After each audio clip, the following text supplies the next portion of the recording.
Call this meeting to order. Bienvenue à la réunion numéro. Welcome to meeting number 56 of the House of Commons Standing Committee on Access to Information, Privacy and Ethics. De la Chambre des Communes. Today's meeting is taking place in a hybrid format pursuant to House Order of June 23, 2022, and therefore members can attend in person in the room and remotely using the Zoom application. Should any technical challenges arise, please advise me. Please note that we may need to suspend for a few minutes as we need to ensure that all members are able to participate fully.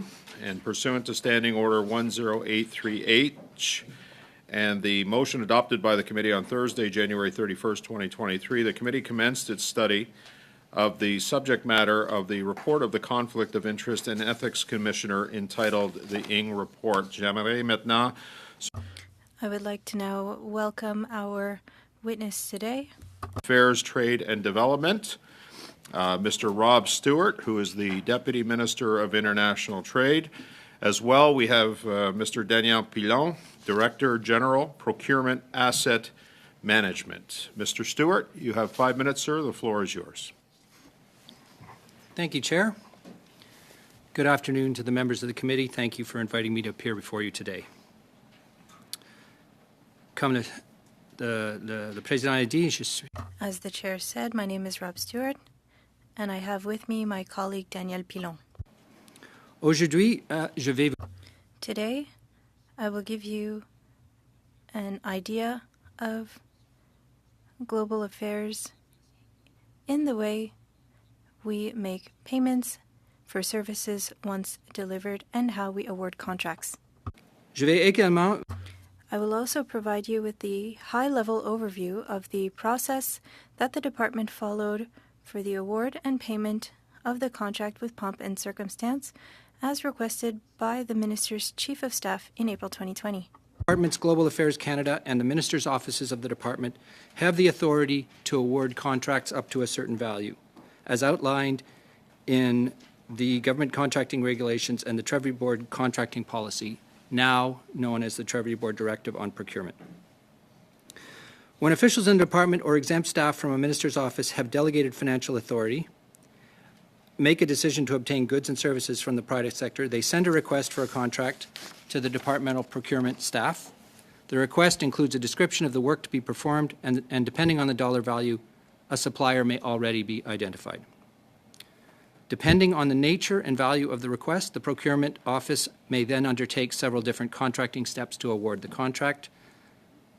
This might involve a sole source contract or a more formal competitive bidding process. These decision points and the contracting processes and procedures that departmental staff follow are outlined in the policies that I have mentioned. Une fois le contract attribué à...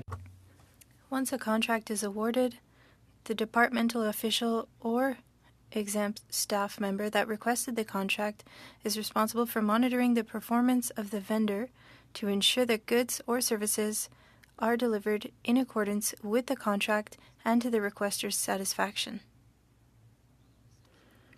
Upon receipt of an invoice, the delegated official attests that the services were received and approves the invoice for payment. This invoice is then sent to departmental staff in the finance branch who process the invoice and issue payment to the vendor. In a particular instance of the contract with Pomp and Circumstance, the initial request for media training services was sent to procurement staff by the Chief of Staff to Minister Ng.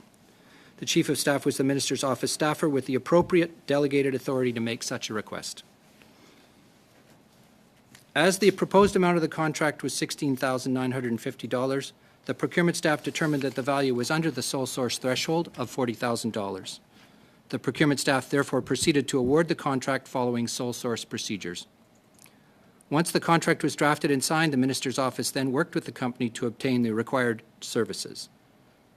Once the services were delivered, an invoice for those services was received, verified, and approved by the Minister's office and sent to the departmental finance staff for processing. Payment was then made in full to the vendor. Il me fera maintenant. I would be happy to answer your questions. Okay, thank you, Mr. Stewart. Merci. First round of questioning. These are the 6-minute rounds. We're going to go to Mr. Barrett. You have 6 minutes. Well, thanks very much, Chair. Mr. Stewart, thanks for joining us today. Mr. Pilon, thank you. How many communication staff, and through you, Chair, how many communication staff do you have in your department, Mr. Stewart? Well, that's a very good question, Mr. Barrett. I estimate we have something in the order of 100. I would estimate that. And would you have an estimate on the total budget for the salaries for those 100? I do not. I can get that information for you. I would appreciate that. Thanks very much. Are these, do these staff provide services like digital products, things that perhaps the minister would present in meetings, digital products that would be posted on social media? Yes, they do. Would these staff also conduct media relations, deal with media, at destination where the minister is working, deal with media here in Ottawa, and prepare the minister for interactions with the media? I would say, as a general rule, in most cases, all except the latter. So in this case, what I'm referring to is that the media staff will prepare the presentations or the materials. They'll interact with the media. They'll set the scene. They do not necessarily prep the minister. So there's no one of the 100 communication staff who prepare the minister before she scrums or before she does a press conference? To the best of my knowledge, departmental communication staff work with ministerial communication staff to prepare the minister, and the primary responsibility rests with the minister's staff. So then it would be political exempt staff who would prepare the minister in those cases? Correct. Okay. Do you know how many political exempt staff the minister operates with in her communications apparatus? I do not. I would hazard a guess it's in the order of 4 or 5. Okay, thanks. And do those staff, to your understanding, perform other functions other than preparing the media or the minister for media interactions? Well, my understanding is they perform all the duties associated with communications, including message preparation and delivery. Okay. The competency of your staff, the 100, would it be fair to say that you believe them to be competent to execute their responsibilities that they were engaged for, the digital work, preparing digital products for presentation, preparing communication, that they're competent to execute their job functions? I would, and I would just take the opportunity to point out that the Department of Global Affairs serves 3 ministers, and so, has a fairly extensive communications department that covers a lot of ground in terms of issues and products and services. And is it your experience that the political exempt staff working for Minister Ng also are professional and competent in their execution of their duties? Yes. And can you think of any examples where perhaps more staff might have been helpful to the minister? The number of staff, that staff complement was not sufficient for the minister.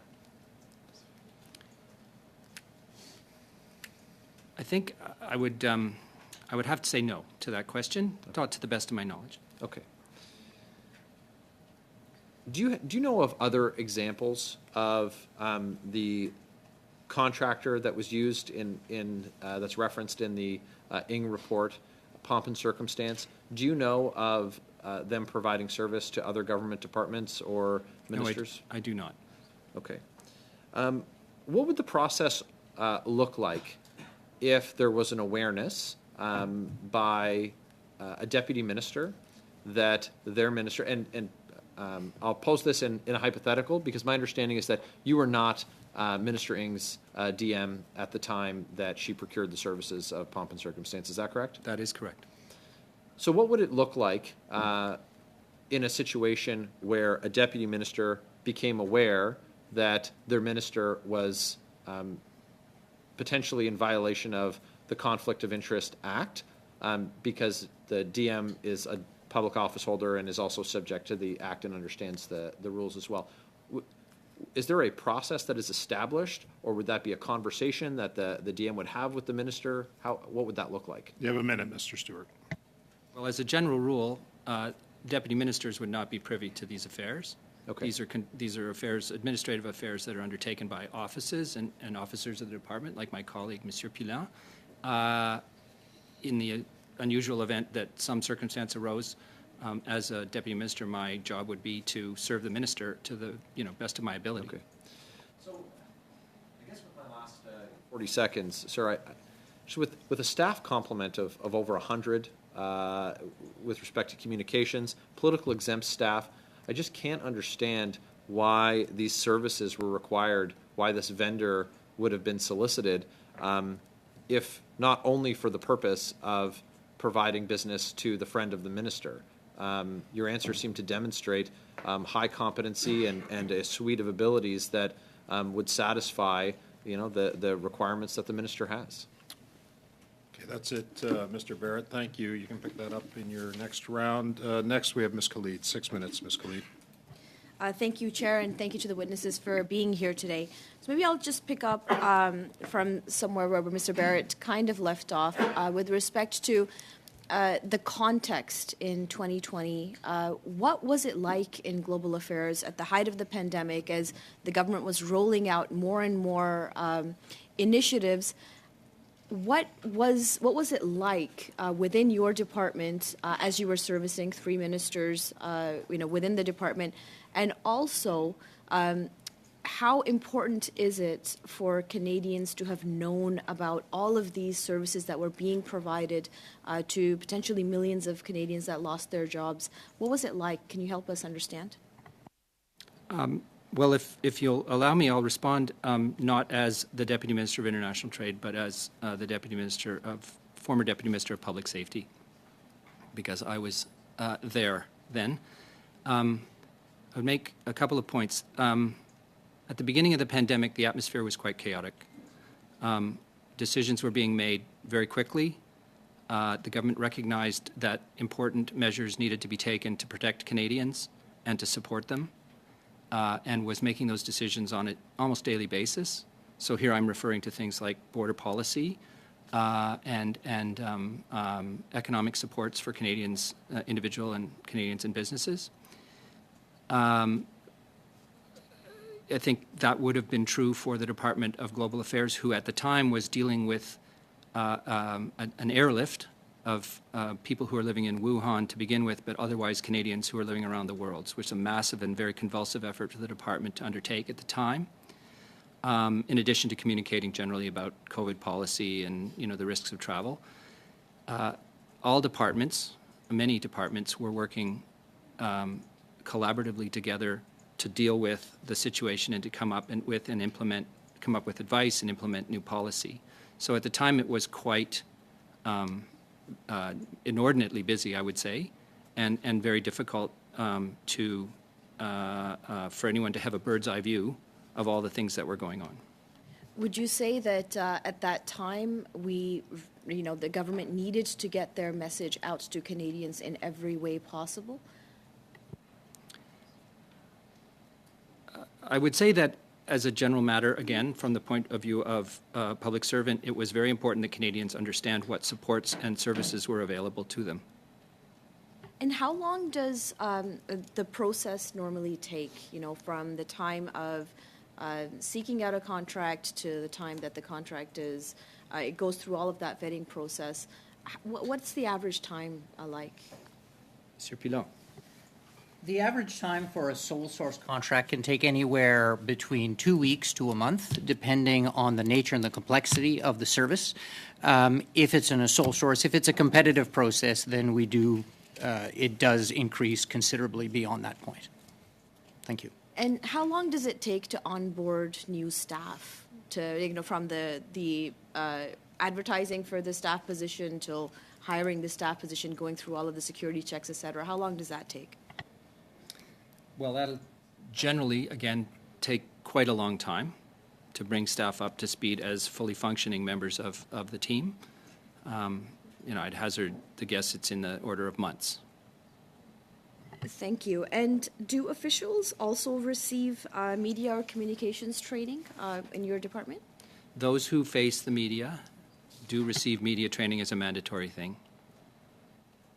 Thank you. And what was the increase in media inquiries like that was coming into the department during the pandemic? And I realize that you were not there, so perhaps, Monsieur Pilon, if you can comment? I would not have visibility into that. My apologies. We can get you that information. Well, maybe for context then, you were in public safety during that time. What were media inquiries like within that department? They were a very high volume of media inquiry about a whole range of things that were happening at the time. Thank you. And,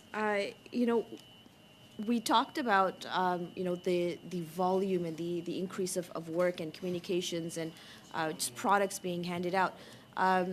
What is that work like now? What is the communications capacity looking like right now within global affairs or international development or international trade? To the best of my understanding, the communications environment remains busy on a daily basis. There are a whole range of issues that the department deals with. It is not as pressed as it was in the time when the COVID pandemic was beginning. So, lastly, my question to you, sir, is in the report, the ethics commissioner said. The interpreter would like to note that there is currently no interpretation because of the noise in the background. Envoy's back or whatever, but it has been noted on interpretation that they can't hear based on whatever beeping or buzzing is coming through. So I'm going to hold the time until we resolve this. We heard this earlier. While Mr. Green goes out and gets them donuts. Yeah, well, and imagine the money we're just gonna suspend the meeting until we fix this problem because we've got to make sure that Is it okay now? Health and are Now we that the good? door's closed, they're signaling that it's okay. Okay. Donuts. Yeah. Well. Okay. So we have to wait for the clerk. I think she was looking and seeing what the problem was. So. Sounded eerily familiar. I went back there. Madam Clerk, fix the problem. Pierre got him coffee. It's all good. So, that's okay, Madam Clerk, if you want, please. No, I really don't mind. Please, if you want. Yeah. So, Ms. Khalid, I did stop your time. You've got roughly about 40 seconds to go, okay? Okay, then I guess with that, maybe I'll ask, have you been in discussion with the minister about these contracts specifically that are in question today, specifically during the examination by the ethics commissioner? Thank you, that's all. Okay, thank you, Ms. Khalid. La prochaine est Monsieur Villemur pour... Mr. Villemur, you have 6 minutes. Thank you, Mr. Chair. Thank you for being with us today. My question will be a little bit more technical. What are the criteria that are used for attributing the title of sole sourced provider? I will give this question over to my colleague. There are different criteria. The main one is the value of the contract. But there are other criteria, for example, the nature of the services requested and the availability of providers. So there is a policy that establishes the criteria to follow to see who will receiving the contract through competition or through sole sourcing. You say the first criterion is the amount. Is it because it's high or low? There is a threshold for sole source contracts. Currently it's of $40,000, and at that time it was under the threshold. Tax included in Canadian dollars. And then you look at the nature of the contract and the availability of providers. What criteria were used to determine that Pomp and Circumstance was a sole source provider? We cannot state that they are a sole source provider, but in this case,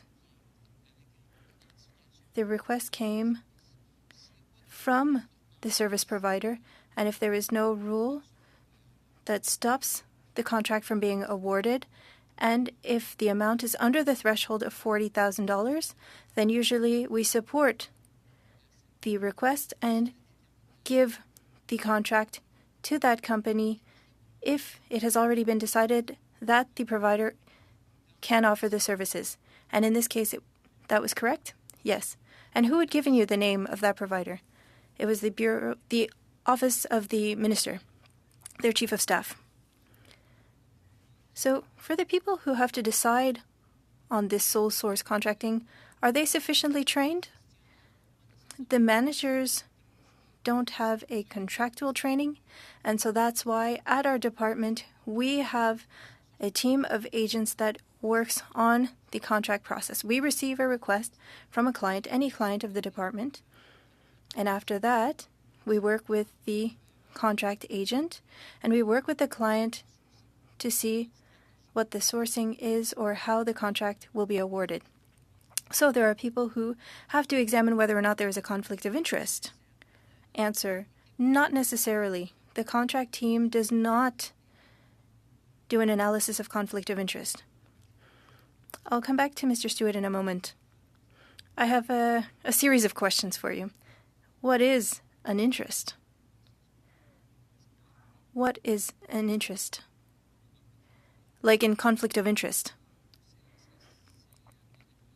It is well defined in the Act on conflict of interest.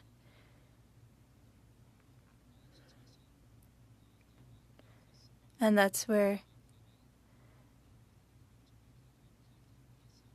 you give something to someone and there's a conflict of interest.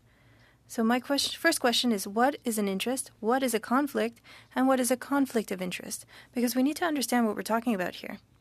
So, in your understanding, do you have a response to those three questions?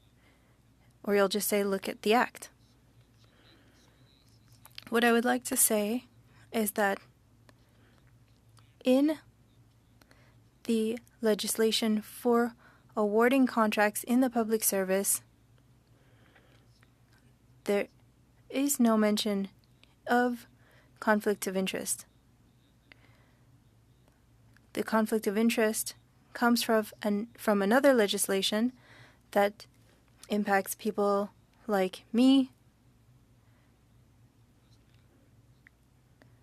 who have been nominated by the Governor General. And in the policy that applies to officials, there are principles that need to be followed. For example, equity, integrity,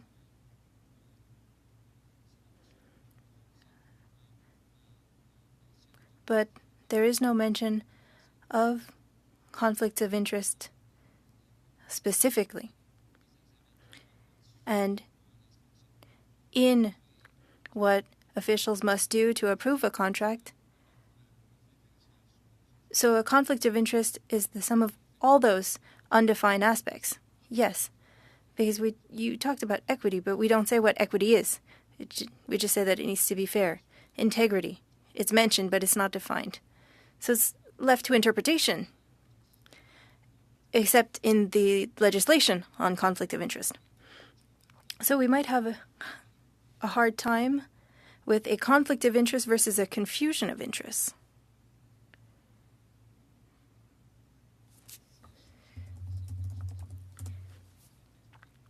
I think that's determined by the observer in this case. And I'm not making comments on the commissioner's decisions. We're talking in theory here. We're not talking about the case. But that's all for me. Thank you. Thank you, Mr. Villemur. You have 6 minutes.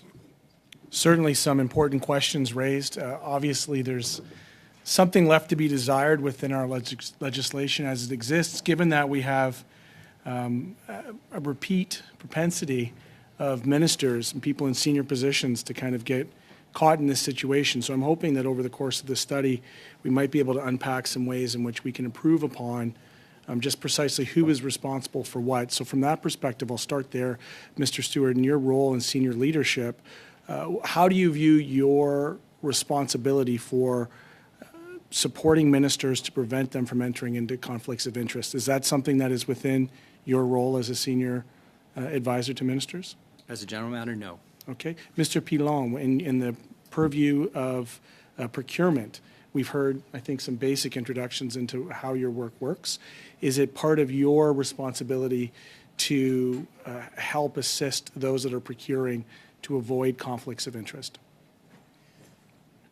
We do provide instructions to contracting officers if they are aware of a conflict of interest in a procurement matter. The instructions that are provided to our procurement staff is that the decision makers in the process should recuse themselves from the decision itself of awarding the contract. So who However, the- that is who the on when per- it is known. Sorry. Who is the purchasing officer in this contract, So the purchasing officer was a departmental official. right?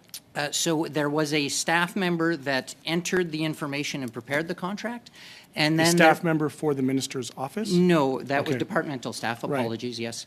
And then another individual, which was departmental staff with the delegated authority, signed the contract. Delegated by whom? Delegated by in theory, the deputy minister under the procurement policy. Okay. And you'll reference in paragraph 62 of the report that Ms. Ng's participation in the decision to award the April 2020 contract to pomp and circumstance is clear. So I think it's clear, based on the findings of this report, we'll both agree that Minister Ng basically initiated this contract. Well, that's what the commissioner found, but let me clarify a point, if I may. While there are departmental officials involved in the execution of these contracts, the material decisions to pick the supplier in a sole source contract, to determine that this is a contract price and value, and to tell the department that, to write the contract up, and at the end to approve payment, all rest with, in this case, the minister's office. Okay. And so from that perspective, it's safe to say that well, let me just ask the question. I don't want to presuppose. Are both of you aware of the Conflict of Interest Act and its obligations? I am subject to it. You are subject to it?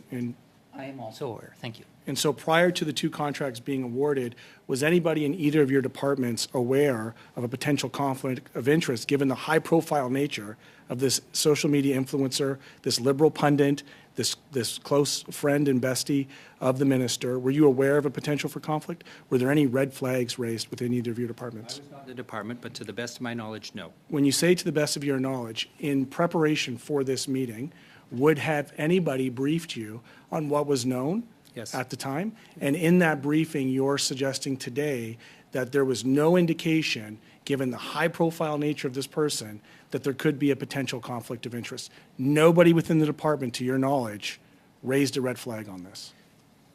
The award of this particular contract was decided by the minister's office and executed by the procurement office in the department. Wasn't the question I asked. It wasn't floating to other parts of the I'll department. ask the question more directly, Mr. Stewart. No. In the briefing, in preparation for this meeting, was there anything in that book of yours that would have documented anybody within your departments that would have raised a red flag? No. Mr. Pilon, No. high-profile person, good friends, somebody who's a pundit on TV all the time. Nobody raised a red flag anywhere. Now, is that a deficiency in the act or in the people who are within your departments going through this process? Well, the Conflict of Interest Act puts the obligation on the individual. So we'll say that that's a deficiency of the ministry. I'll use my words, not yours, but I'll take that. We could, and I think this is probably a useful suggestion for the committee to contemplate. Contemplate a revising government policy to ask the question in a more explicit fashion: is there a conflict of interest in this a potential conflict of interest in this matter. But that is not a question that we asked then or today. In part of with dealing with ministerial procurement, you guys don't ask if there's a conflict of interest? No, because the obligation rests with the minister and her office. It sounds like we almost need an attestation for every piece of procurement, given how, the history going back to ad scams and we and everything else that we've been distracted with, quite frankly. So it sounds like we might be able to pull out some kind of recommendations moving forward. I guess my last question is the second contract for pomp and circumstance. Given the first one was awarded in March, was there any hesitancy whatsoever in awarding that second contract on the sole source procurement of it? Can we clarify the contract order you're referring to? The contract that was subject to the review by the commissioner was the March contract. So in 2020 That was the second contract. Okay. I guess I'll wait till my next round. I see I'm at 6 minutes. Thanks. Okay, thank you, Mr. Green. That concludes our first round of questioning. We're going to go to our second round, and I forgot earlier to welcome Ms. Landsman to the committee. Ms. Landsman, welcome. You have you, Mr. 5 Chair. minutes. The floor is yours. Thank you, and thank you, Mr. Stewart, and Deputy Minister Stewart, and Mr. Pilon for joining us. I'm going to pick up right after where Mr. Green left off, but first, I want to know from you, Mr. Stewart, and I know that you weren't there at the time as Deputy Minister. That's been well noted. In your time and your career throughout the public service, and we know that you've been at other departments, is it unusual to have a sole source contract of this nature for a communications contract that was initiated by the minister and carried out by the department? How many would you say throughout your career you've seen? Well, to be honest, Ms. Landsman, I'm not aware of any. But it also strikes me as not being uncommon that ministers would seek communications advice. But you've never seen it in your career at the time that you were public safety, or before that finance, and I'm not sure where you were before that. I was at finance for a very long time. No, I mean, I was not privy to the operations of the minister's office and indeed to communications in a more specific sense. Mr. Pilon, I'll ask you the same question given your role in procurement. Is this unusual to see a sole source contract for communications help in a department of more than 100 communications staff, or with an exempt staff of potentially 4 or 5, initiated by the minister and carried out by the department? Is that unusual? It is not. In my many years of procurement in various departments, I have seen many contracts of sole source nature, of competitive nature, from ministers' offices. I wouldn't say directly from a minister, Right. but from the minister's office, it actually, this is quite common, actually. So it would be unusual from a minister herself, in your experience? Correct. We usually deal with the office and not the minister themselves. Deputy Minister Stewart, in your when you came to the department, were you briefed on this earlier than, let's say, your committee experience? I was not briefed on it. There was a very brief mention made that there was an examination being undertaken by the Ethics Commissioner, but only just a mention. And in the time before this briefing, did you ask any questions about the issue? No. And I'll ask Mr. Pilon, is there a process after these services have been rendered that a department takes on to see if there was any materials, or if the service provider was in accordance with the contractual obligations, or frankly, if they did anything at all? So yes, in the contracting process, there is usually an individual identified as either the project authority, or sometimes referred to as the technical authority. And that person's role in the contracting process is to monitor progress once the contract is awarded, and to ensure that the goods or services are delivered in accordance with the initial request and the contract. That person then certifies that the services were rendered, and then we proceed from there. Do you have for any invoice knowledge of payment. that process in this case? So, yes, we do have knowledge that the receipt of service, in this case, was confirmed by the Chief of Staff in the Minister's office, and we do have an approval that the services were rendered and approval on the invoice. So there is the Chief of Staff and the minister who asked for the sole source contract that tells the department that the services have been rendered? Do they tell the department anything else? I would be guessing at that point, but I'm sure there was communications on the regular, well, there was the receipt of an invoice. Is the invoice proper? I'm not asking about the payment. Okay. I don't doubt that the government pays its bills on time. I'm asking about whether the services rendered, whether there are points around that. Was there any materials shared? Was there actually a service given that the minister asked for this contract as a sole source, which is unusual in your view, and then it was confirmed by the chief of staff to the minister, who is an exempt staffer? I just want to make sure that we've got that straight. Sure. What I can say is the scope of work itself, as outlined, referred to media sessions for ministerial staff. So a number of sessions. 2 sessions, yes, correct. Okay. And in that scope of work, there was an outline of certain things, and I'm going by memory, but there was a description of the services outlining what exactly would be delivered. This is what was confirmed by the chief of staff afterwards. And is there any way is there any follow-up questions that the department asks beyond a service was rendered, 2 sessions were given, and is that it? Do we do anything else as the Government of Canada from a departmental level to check if services were actually rendered for the amount of money that was paid to this sole source contractor that was asked for by the minister? Very quick response, please. So I think the best answer to your question is that there is no contract by contract verification, but we have an audit process which periodically samples contracts issued on behalf of the department and paid for by the department to ensure value was provided and the appropriate amount was paid. Mr. Fergus, you have 5 minutes. Merci beaucoup, Monsieur le Président. Thank you, Mr. Chair. And I would like to thank both our witnesses for being here today. And I would like to thank you for your service to Canadians. Mr. Pilon, I have multiple questions to ask you. The first is as follows. You stated that you have a lengthy history in working in supply in the government. For how many years have you been working in that? For the federal government, I'm at 23 years of working in supply. You mentioned that you have worked for different departments and agencies, more than 3? For departments, I've worked for 3 departments at the federal level. And you've seen contracts, as you said in answering a question asked by one of my colleagues.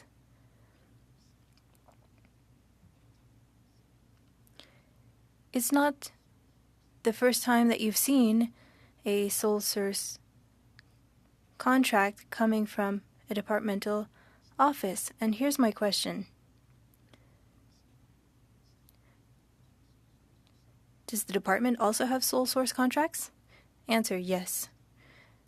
How many for international trade and foreign affairs? I can say that on average, it's about 10,000 contracts a year, representing between $300 and $500 million. The proportion of sole source contracts, I wouldn't be able to have that data right now, but I could share it with you later. Yes, we would be very interested in receiving that information. And I would like to know, is it perhaps a dozen? For sole source contracts, I'd say more than 1,000. In those contracts, do you carry out conflict of interest examinations for officials that recommended a sole source contract? In the contracting process, no. So there's nothing between the contract process inside the department and the minister's office. Yes, it is the same process. Thank you.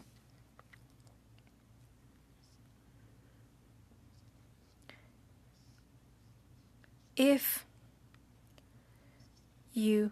have you ever come across a case that was a little off and you mentioned it to colleagues for contracts inside the department? Answer, yes, there were cases of conflict of interest that were declared, and in that case, as I've stated, the contract agent is asked to exclude the person who is in a situation of conflict of interest from the process.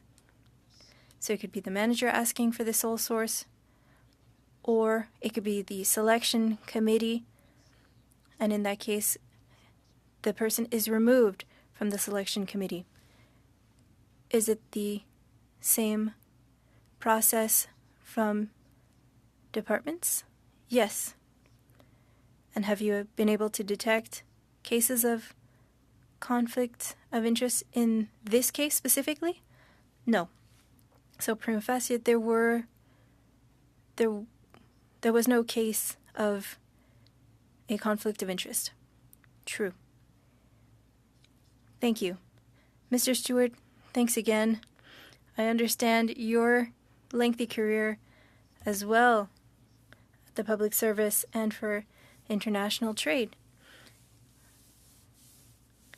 I was there a long time ago.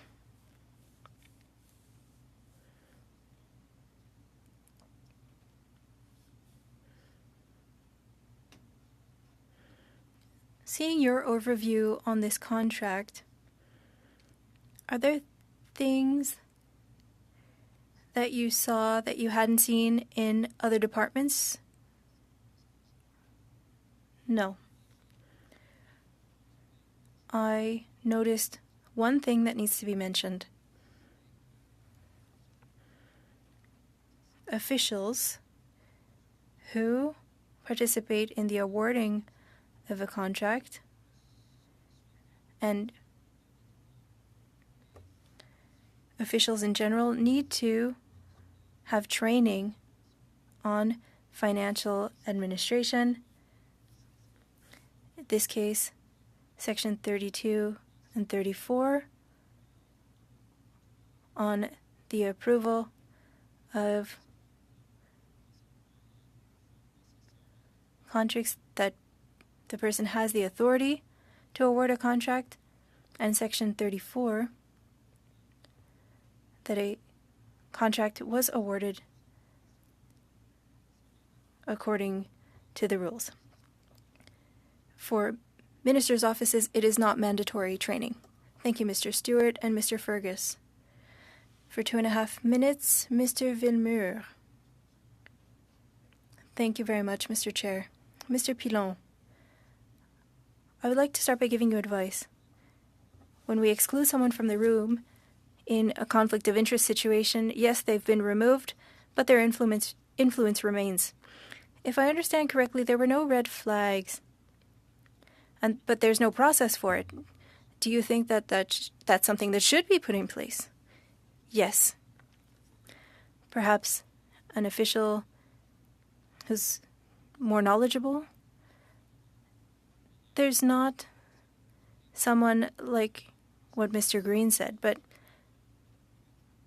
having a step in the process that would require that information.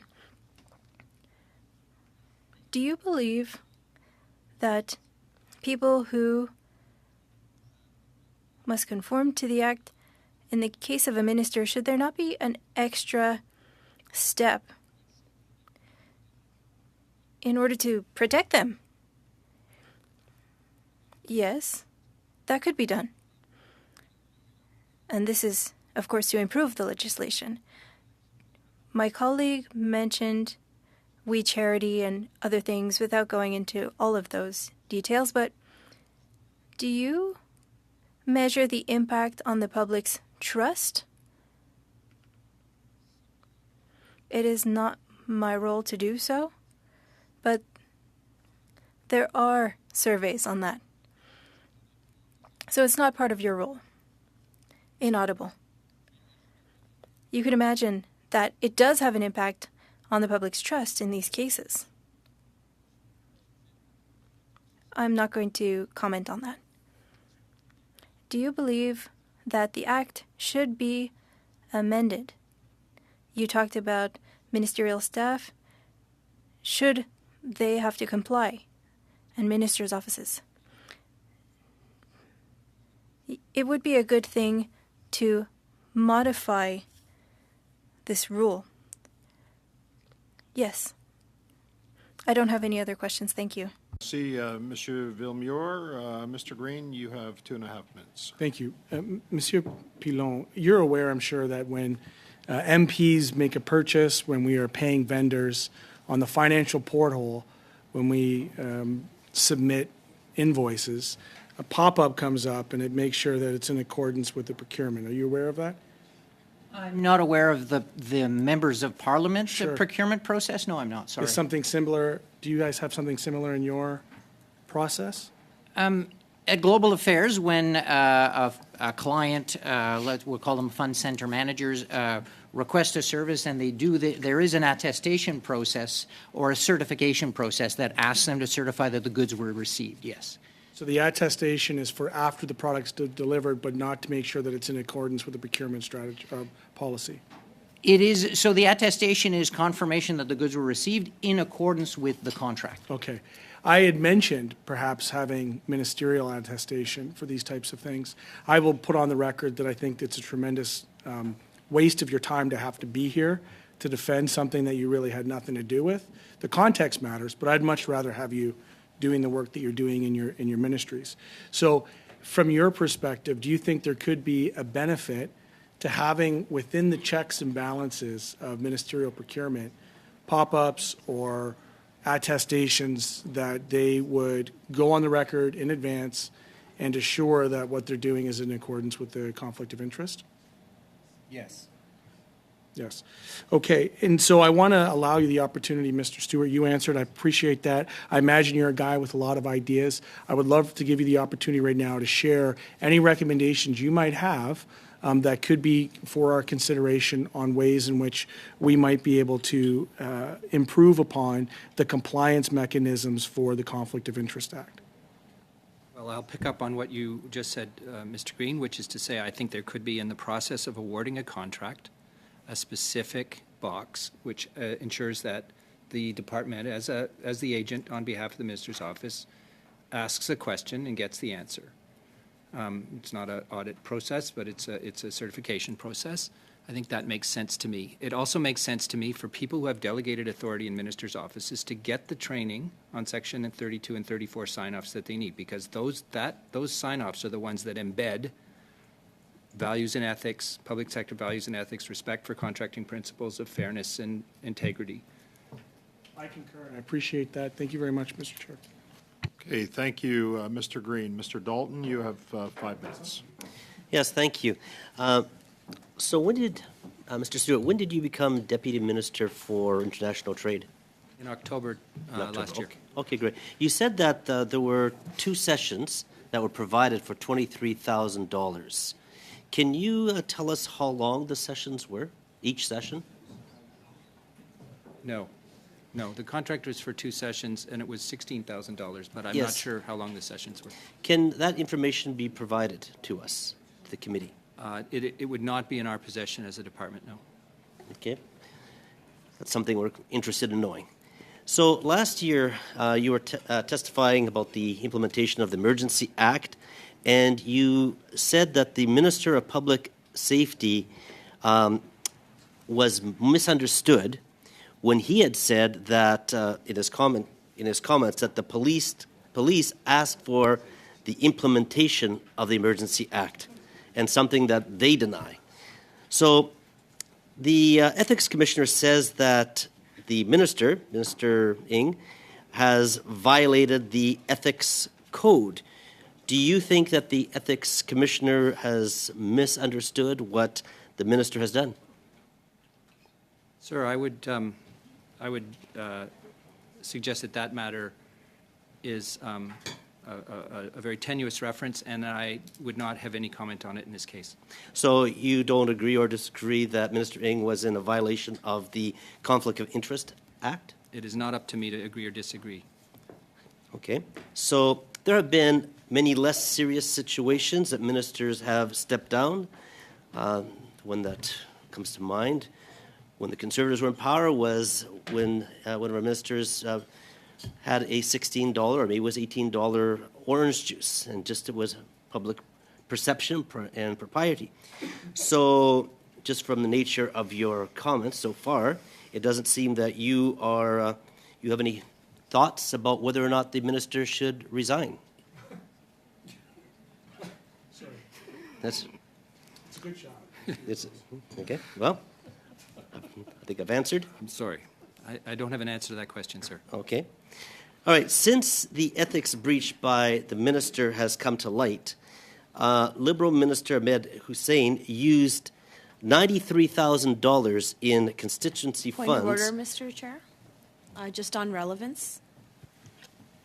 Well, I'm sure the member knows that there is some latitude given to members in their lines of questioning. It's their time, but Mr. Dalton, I would remind you that we are here to deal with the the Ng report. Yes, So, that's right. I believe please- this does please keep it tie in. relevant. Thank you. So this was a very similar situation, and I think it's very pertinent to what has happened here, that $93,000 in constituency funds, and I will remind members that our budget is approximately $400,000, so it's a little less than a quarter of a budget. And I recognize Point the of Liberals order, find this is a bit touchy. Point of order, Mr. Chair. Yes, Mr. Fergus, go ahead with your point of order. A member's operating budget is a creature far removed from the issue which is being discussed here. Thank you, Mr. Fergus. Again, just stay on some relevance here, Mr. Dalton. Yes, the relevance, part of the relevance is we're talking about media, social media. This company has, which this other minister had the provided services, had only one follower on Twitter, no posts on Instagram, and it just seems like an in and out, just an opportunity of providing funds for friends. And this is what we're seeing across the board. And this is our concern, and one of the reasons why we've pushed for these meetings right here with Minister Ng is that this is not a one-off. This seems to be across the board. Very concerning. Right now we just passed a vote unanimously looking into the contracts to McKinsey. We're $100 million, so we seem to be in agreement that there's some problems. Mr. Chair, there is literally no relevance to what my dear friend across the way is saying. Mr. Chair, if I could, yes. The intervention, Ms. Khalid. Mr. Dalton has the floor. He has the ability to bring this back, I hope, to where we are, given that we are dealing with the Ng report. So I'm going to give him some latitude here to bring this back very, very quickly, please. And- Yes, thank you very much. Okay, so we've got multiple points of orders. I've stopped your time, Mr. Dalton, so go ahead, Mr. Green. It's on this point of order, Mr. Chair, and I don't do this often, so let the record show that I'm actually raising what I would say support for Mr. Dalton to be able to examine with whatever breadth he needs at this committee issues around procurement and around ethics. And I would just suggest that, like, the constant interruptions often are perceived as a tactic rather than a bona fide point of order. And if members want to create a point of order, I would challenge them to come up with ones that are closer to the standing orders. Thank you. Okay, I appreciate that intervention, and I was going to say that next, that a point of order, because you don't like what somebody's saying, is not necessarily a point of order. It has to relate to the standing rules. Now, I will say that we have to stay relevant on the issue. So I'm going to ask, and I see your hand, Mr. Fergus, but I am going to ask Mr. Dalton to bring this home, or bring this back around to the issue of what we're dealing with, and that is the Ng report. So, Mr. Fergus, go ahead, please. Is it on the same point? Thank you, Mr. Brassard. And it is on the same point. And that's the reason why I'd rather bring it up now rather than to interrupt my colleague, Mr. Dalton. when we passed our motion to examine the Ing report here at committee, my friend Mr. Barrett had, when we had talked around this, and the record will show, we made a commitment that we were going to focus on this issue and this issue alone, and that we wouldn't bring up other issues. So that's the only reason why I'm raising this, is Mr. Dalton wasn't part of that committee, at that meeting, and welcome to the committee, Mr. Dalton. I hope you'll enjoy your time here, but that is the reason why I raised this issue.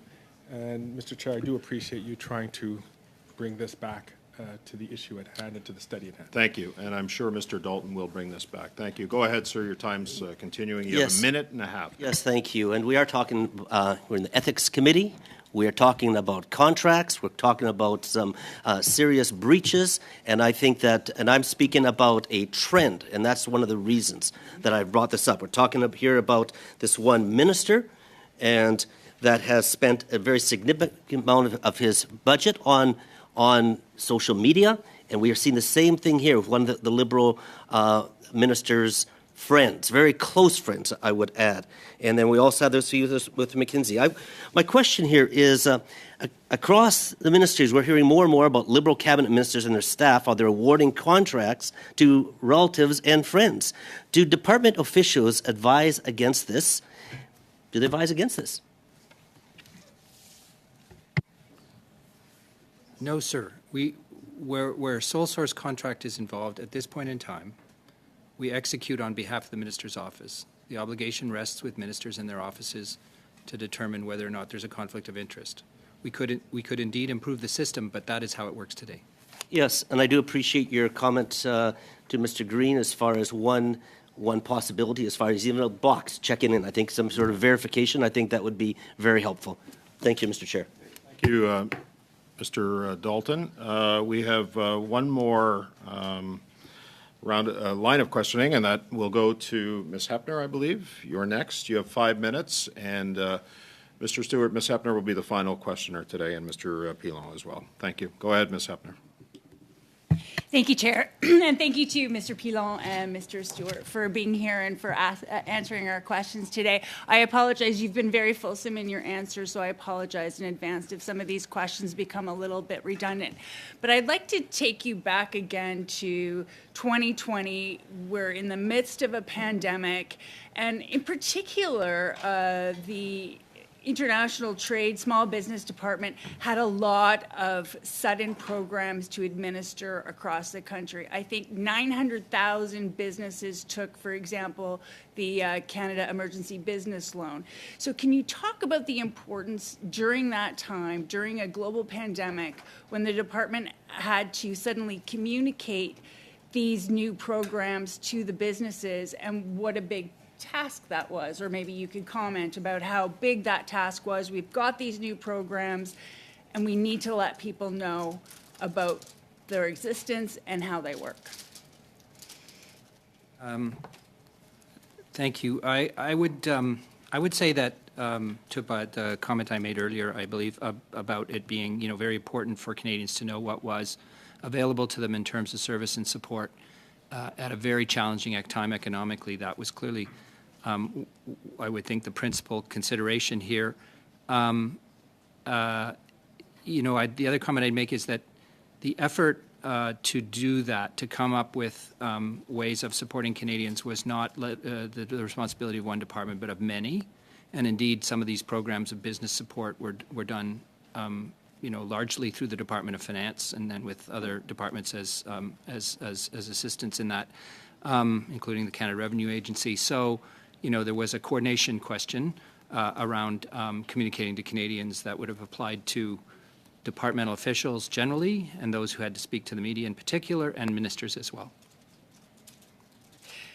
And you've spoken a little bit today already about how we can improve transparency in the awarding of contracts. I'm wondering if you had any more time to reflect, if you can think of any more ways that we can be more transparent so that Canadians have confidence in the contracts that the government procures. Well, I will note that all contracts issued are proactively disclosed a quarter after they were issued. any contract over $10,000, that is. So there are, Canadians do have access to all government contracts and their nature and amount. So to some degree, the system relies on the accountability that's provided to Canadians and the process of Canadians and the tools available to them to reinforce that. Is there more training among public servants that could be done to help departments, help ministers manage their obligations in this way? You've heard me suggest that I think that training could usefully be offered to exempt staff. I believe that department officials are very well trained, and it's a matter of process. Can you tell me about how the difference in contracts and how long they take to award? So what are the factors that determine how long it takes to award a contract, and how long does it typically take for a contract to be awarded until it's played out? So there is actually a varying timeline on contracts. If it's a sole source contract for simple services where a vendor is identified, again, the department could, in theory, well, not in theory, but in practice, award that between 2 weeks and a month period of time. On average. If it does require a competitive process or the services are undefined and we need to do some additional research and possibly market research, it is not unusual for a competitive contract to take anywhere between 9 months to 12 months to be awarded, and there have been instances where it has taken longer.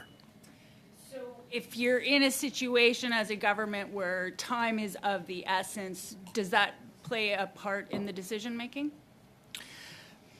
There is a consideration that is made as far as criticality of the service. There are certain policies that allow for emergency procurement. And that is defined in the policy what an emergency is, which would allow for a streamlined approach to procurement.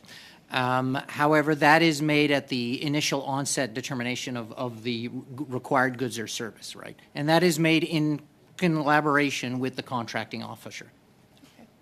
Those are my questions. Thank you, Chair. Okay, thank you, Ms. Hepner. Thank you to the committee. Thank you to our witnesses, Mr. Stewart and Mr. Pilon, for being here. On behalf of the committee, I want to say thank you, and on behalf of Canadians for your work. We are going to suspend for a bit, and when we return, we're going to return in camera so that we can deal with the committee work plan going forward. We're going to have a busy time here discussing this. So thank you, sir, for being here. Meeting suspended for a few minutes while we move in camera.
you.